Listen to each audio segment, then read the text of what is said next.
Hello students, চলে এসেছি তোমাদের সামনে 2026 সিবিএসসি ক্লাস 10 বোর্ড অ্যাপিয়ারিং ছাত্রছাত্রীদের জন্য লাস্ট টাইম তোমাদের কোয়েশ্চেন পেপারের সলিউশনের একটা ভিডিও নিয়ে। এর জন্য তোমরা আমাকে আগে থেকে এবং পরবর্তী এই আজকে এক্সাম দিয়ে এসেও অনেকে অনেক রকম জায়গায় বারবার অনুরোধ করেছো এবং সেই কারণেই কিন্তু আজকে এই ভিডিওটার জন্য তোমাদের সামনে আসা। সবার আগে যে কথাটা অবশ্যই বলবো যে তোমরা প্রত্যেকে এক্সাম ভালো দিয়েছো, এটা জেনে আমার খুব ভালো লাগছে। আর যারা শুধুমাত্র ওয়ান শট ভিডিও দেখে গেছো, আমার প্রশ্নপত্র দেখে আমি পরিষ্কারভাবে তাদের কথা বলতে পারি, যদি ওয়ান শট ভিডিও খুব ভালোভাবে তোমরা দেখে থাকো তাহলে আর কোনো কিছু যদি না পড়া থাকে তাতেও তোমরা 80% স্কোর করতে সক্ষম হবে। কারণ সমস্ত দিক থেকেই আমরা দেখতে পেয়েছি ওয়ান শট ভিডিও থেকে, আমাদের পিডিএফ নোটস থেকে প্রচুর পরিমাণে কমন তোমরা পেয়েছো এখানে। এমনকি ওয়ান শট ভিডিওর যে গ্রামার সেখান থেকে তোমরা কমন পেয়েছো, তোমাদের ক্রিয়েটিভ রাইটিংয়ে যে আমরা এক্সপেক্টেড এসে বা অনুচ্ছেদ রচনা অথবা এডিটোরিয়াল লেটার দিয়েছি সেখানেও তোমরা কমন পেয়েছো। কীভাবে কমন পেয়েছো সেই সব কথায় আমরা আসবো। তার আগে আমরা ছোট্ট করে একটু জেনে নিই আমাদের আজকের কোয়েশ্চেন পেপারের সলিউশনটা ঠিক কী হতে চলেছে। সিবিএসসির পেপার দুভাগে ভাগ করা হয়েছে। পার্ট ওয়ানে যাব প্রথমেই। পার্ট ওয়ান যেখানে আনসিন প্যাসেজ আছে, কোয়েশ্চেন আমি শুধু আনসারগুলো বলে যাচ্ছি। কোয়েশ্চেন নাম্বার 1, প্রথম প্রশ্ন 1 answer B, 2 answer B, 3 answer C, 4 answer D. Question number 2 অর্থাৎ সেকেন্ড যে প্যাসেজ সেখান থেকে question number 1 answer A, question number 2 answer C, question number 3 answer A, question number 4 answer B. চলে যাব কোয়েশ্চেন নাম্বার 3 অর্থাৎ third প্যাসেজে, যেখানে question number 1 answer A, question number 2 answer D, question number 3 answer D, question number 4 answer B. এখানে বলে রাখি তোমরা অনেকে হয়তো কোয়েশ্চেন নাম্বার 2 এর আনসারটা এ মানে ডি লেখনি, এ লিখেছো। এখানে কিন্তু এ হবে না, কারণ তোমরা একটু খেয়াল করবে, ভালো করে লাইনটা দেখবে কি লেখা আছে, সেটা দেখলে তোমরা ভালোভাবে বুঝতে পারবে কেন আনসার ডি হবে। আচ্ছা, চলে যাব সেকশন বিতে। Section B question number 2 answer 1 এর আনসার বি, 2 এর আনসার সি, 3 এর আনসার এ, 4 এর আনসার ডি এবং 5 এর আনসার এ। গ্রামার পোর্শন যেটা সেটার কথা বলছি। এরপর আমরা চলে যাব সেকশন সিতে, যেখানে তোমরা টেক্সচুয়াল গ্রামার কোয়েশ্চেন পেপার পেয়েছো এমসিকিউ। কোয়েশ্চেন নাম্বার 3 এর 1 answer C, 2 answer A, 3 answer C, 4 answer B, 5 answer B. Question number 6 answer C, question number 7 answer A, question number 8 answer B.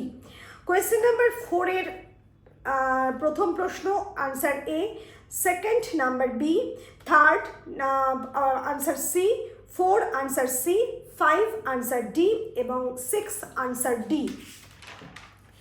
এইবার আমরা যাব পার্ট 2তে। পার্ট 2তে যেটা সম্পূর্ণভাবে descriptive type প্রশ্ন ছিল, সেখানে সব থেকে আনন্দের সাথে আমি জানাচ্ছি আমাদের পিডিএফ নোটস থেকে কিন্তু তোমরা সন্ধি এবং সমাস সম্পূর্ণভাবে কমন পেয়েছো। তোমাদের ফুল মার্কস কিন্তু তোমরা পাচ্ছ যারা আমাদের পিডিএফ নোটস পারচেজ করেছো। এবং আমার ওয়ান শটেও কিন্তু যে এক্সাম্পল আমি দিয়েছিলাম সেখান থেকেও তোমরা কমন পেয়ে গেছো। যাই হোক, আমরা আনসারগুলো বলে যাব। মুখচ্ছবি, মুখযুক্ত ছবি, তদনুযায়ী, তথযুক্ত অনুযায়ী, সন্ন্যাসী, সমযুক্ত ন্যাসী, নিশ্চয়, নিযুক্ত চয়, ভাস্কর, ভা যুক্ত কর। চলে যাব কোয়েশ্চেন নাম্বার 5 এর বিতে। ভ্রাতুযুক্ত পুত্র আনসার ভ্রাতুষ্পুত্র, সমযুক্ত বাদ আনসার সংবাদ, জগৎযুক্ত নাথ আনসার জগন্নাথ, মনযুক্ত তাপ আনসার মনস্তাপ। চলে যাব কোয়েশ্চেন নাম্বার 6, যেখানে সমাস নির্ণয় করতে বলা হয়েছে। ভিক্ষান্ন, এটা তোমরা মধ্যপদলোপী কর্মধারা সমাস যারা আমার পিডিএফ নোটস নিয়েছো সেখানে দেখেছো পলান্ন, কিন্তু পলান্ন দেখেই তোমরা ভিক্ষান্ন করতে পারবে না যদি ব্যাস বাক্যটা লিখতে না পারো। ব্যাস বাক্যটা এখানে হবে ভিক্ষালব্ধ অন্ন, ভিক্ষা দ্বারা যে অন্ন লাভ করা যাচ্ছে সেটাই। অগ্র পশ্চাৎ, নেক্সট নাম্বার 12টা বলছি। অগ্র পশ্চাৎ তোমরা জানো দ্বন্দ্ব সমাস, এটা একেবারে ডিটো পিডিএফ থেকে না আসলেও তোমরা একেবারে ধারণা নিতে পারবে, কারণ যে ধরনের এক্সাম্পল আমি দিয়েছি তাতে পরিষ্কার বোঝা যাচ্ছে অগ্র ও পশ্চাৎ। কোয়েশ্চেন নাম্বার 3 কাজল কালো, কাজলের ন্যায় কালো, উপমান কর্মধারায় আমার পিডিএফ নোটসে ছিল। উপদ্বীপ, দ্বীপের সমীপে মানে দ্বীপের নিকটে, অব্যয়ীভাব সমাস। নির্বিঘ্ন, বিঘ্নের অভাব, অব্যয়ীভাব সমাস। চলে যাব কোয়েশ্চেন নাম্বার 7 থেকে। 7 কোয়েশ্চেন নাম্বার 1 ভাবিয়া চিন্তিয়া কাজ করিলে দুঃখ পাইবে না। কোয়েশ্চেন নাম্বার 1 এর আনসারটা এটা হবে। কোয়েশ্চেন নাম্বার 2, যদিও তার রং কালো তবুও সে দেখতে সুপুরুষ। কোয়েশ্চেন নাম্বার 3, অপরাধ করিয়াছ তাই শাস্তি পাইবেই। এই আনসারগুলো কিন্তু আমি শুধু বলছি, কোয়েশ্চেনে যাচ্ছি না। কোয়েশ্চেন নাম্বার 4, তার ক্রোধ সাময়িক। তোমরা যদি কেউ লিখে থাকো তার ক্রোধ ক্ষণস্থায়ী, সেটাও ভুল। যারা লিখছো তার ক্রোধ সাময়িক, সেটাও ঠিক, আর তার ক্রোধ ক্ষণস্থায়ী সেটাও ঠিক। দুটোই কিন্তু ঠিক। ক্ষণস্থায়ী শব্দটা ব্যবহার করতে পারো, সাময়িক শব্দটাও ঠিক ব্যবহার করতে পারো। চলে যাব কোয়েশ্চেন নাম্বার 5, যেহেতু গতকাল অসুস্থ ছিলাম সেহেতু অনুপস্থিত ছিলাম। এটা অন্যভাবেও লিখতে পারো, যেহেতু অসুস্থ ছিলাম সেহেতু গতকাল অনুপস্থিত ছিলাম, এভাবেও লিখতে পারো, দুটোই কারেক্ট। আচ্ছা, এরপর আমরা সরাসরি চলে যাব সেকশন সিতে। সেকশন সিতে আমরা যে প্রশ্নের উত্তরগুলো পেয়েছি, সেখানে আমি একেবারে বর্ণনামূলকে যাব না, কারণ তোমাদের কাল বাদে পরশু সায়েন্স এক্সাম, তোমরা অত দেখবে না বা দেখার সময়ও তোমাদের নেই, জাস্ট আমি ধরিয়ে দিচ্ছি ঘটনাগুলো। আচ্ছা, কোয়েশ্চেন নাম্বার 8-এর আনসারটা সেটা হবে কার্বলিক অ্যাসিডের ঘটনা, মানে যেখানে প্রশ্ন করা হয়েছে। জাস্ট মিনিট, আমি প্রশ্নটা একটু খুলি, দাঁড়াও 1 মিনিট। হ্যাঁ, আলুবাবু কোন অপরাধে তাকে হাসপাতালের চাকরি থেকে বিদায় করা হলো, সেই কার্বলিক অ্যাসিডের ঘটনা। কিন্তু মাথায় রাখবে 25 to 30 ওয়ার্ডসে লিখতে হবে, কাজেই তোমাকে গল্প এবং গল্প লেখকের নাম পজিটিভলি কিন্তু লিখতে হবে, যেটা বনফুল রচিত আলুবাবু, এবং ঘটনাটাও উল্লেখ করতে হবে, যাতে করে 25 থেকে 30 ওয়ার্ডসে তোমার আনসারটা শেষ হয়। কোয়েশ্চেন নাম্বার 9-এর এ, বুকের রক্ত ছলকে ওঠে তপনের। কখন বুকের রক্ত তপনের ছলকে উঠেছিল? যখন সন্ধ্যাতারা পত্রিকা নিয়ে তার ছোট মাসি এবং মেসোমাসি তার বাড়িতে এসেছিল, ছোট মেসো তার বাড়িতে এসেছিল। কিন্তু শুধু এটুকু লিখলেই তো হবে না, কারণ 3 মার্কসের আনসার এটা না। হ্যাঁ, এটা 3 মার্কসের আনসার, এটাকে তোমাকে 50 to 60 ওয়ার্ডসে আনসারটা লিখতে হবে। আচ্ছা, কোয়েশ্চেন নাম্বার বি, বাহ, এ তো বেশ মজার ব্যাপার। কোন বিষয়টি লক্ষ্য করে বক্তার এটি মজার ব্যাপার বলে মনে হয়েছিল? এটা জগদীশবাবুর বাড়িতে যে সন্ন্যাসী এসেছিল, সন্ন্যাসীর আগমনের কথা 3 বন্ধু যে এই হরিদাকে বলছিল, সেই ঘটনাটা আনসার লিখতে হবে 50 to 60 ওয়ার্ডসে। তোমাদের পরের যে আনসারটা লিখতে হচ্ছে ওখানে ওই একই গল্প থেকে, বহুরূপী থেকে, সেখানেও কিন্তু এখান থেকে আনসারটা লিখতে হয়েছে সম্ভবত, আমি যেটুকু মনে পড়ছে। আচ্ছা, কোয়েশ্চেন নাম্বার 10, সেটাও বহুরূপী থেকে নেওয়া হয়েছে, সুবোধ ঘোষের। দেখো, মোটামুটি কিছু আদায় করে নেবো, ওই একই জায়গা থেকে কিন্তু আনসারটা লিখতে হচ্ছে। কার কাছ থেকে কিছু আদায় করার কথা ভাবছে? জগদীশ বাবুর কাছ থেকে হরিদা আদায় করার কথা ভাবছে। আবার বলছি, শুধুমাত্র এভাবে লিখলে হবে না, 25 to 30 ওয়ার্ড, যেহেতু সেখানে তোমাকে কিন্তু লেখকের নাম, গল্পের নাম এবং ঘটনা উল্লেখ করতে হবে। কোন পরিপ্রেক্ষিতে সে উপার্জনের কথা ভেবেছিল? কোন পরিপ্রেক্ষিতে মানে একজন সাধু যেভাবে জগদীশবাবুকে খুশি করে টাকা নিয়ে গিয়েছিল বা সোনার বোল লাগানো খড়ম নিয়ে গিয়েছিল, সেই ব্যাপারটায় অবাক হয়ে গিয়েছিল হরিদা, তার মজা লেগেছিল ঘটনায়, এবং সেই পরিপ্রেক্ষিতে সে কিন্তু টাকা আদায়ের কথা, মোটা টাকা আদায়ের কথা ভেবেছিল। এটা তোমাকে গুছিয়ে 3 মার্কসের উপযোগী করে, অর্থাৎ 50 to 60 ওয়ার্ডসের করে লিখতে হবে। আচ্ছা, অপশানে যেটা আছে, ওরা ভয়ে কাঠ হয়ে গেল। ওরা ভয়ে কাঠ হয়ে গেল, বুঝতেই পারছো, পান্নালাল প্যাটেল রচিত অদল বদল গল্পের থেকে নেওয়া হয়েছে। কে কি দেখে ভয়ে কাঠ হয়ে গেল? ইসাব আর অমৃত, ওই ওদের যে ইসাবের যে জামার পকেটটা ছিঁড়ে গিয়েছিল 6 ইঞ্চি, সেটা দেখে কাঠ হয়ে গেল। ভয়ে কাঠ হয়ে যাওয়ার কারণ কি ছিল? কারণ হিসাবে তোমাকে বলতে হবে যে ইসাব এবং অমৃতের জামা কেনার যে ঘটনাগুলো, কে কিভাবে জামাটা কিনতে পেরেছিল এবং ওর মা কি বলেছিল অমৃতের মা, সেই সবটা তোমাকে লিখতে হবে। আচ্ছা, এরপর চলে যাব কোয়েশ্চেন নাম্বার 11, সপ্রসঙ্গ ব্যাখ্যা, অর্থাৎ পোয়েম থেকে। আমাদের শিশুদের সব ছড়ানো রয়েছে কাছে দূরে। এখানে দেখো 5 মার্কসের একটা প্রশ্ন, সম্পূর্ণভাবে ব্যাখ্যা করতে বলেছে।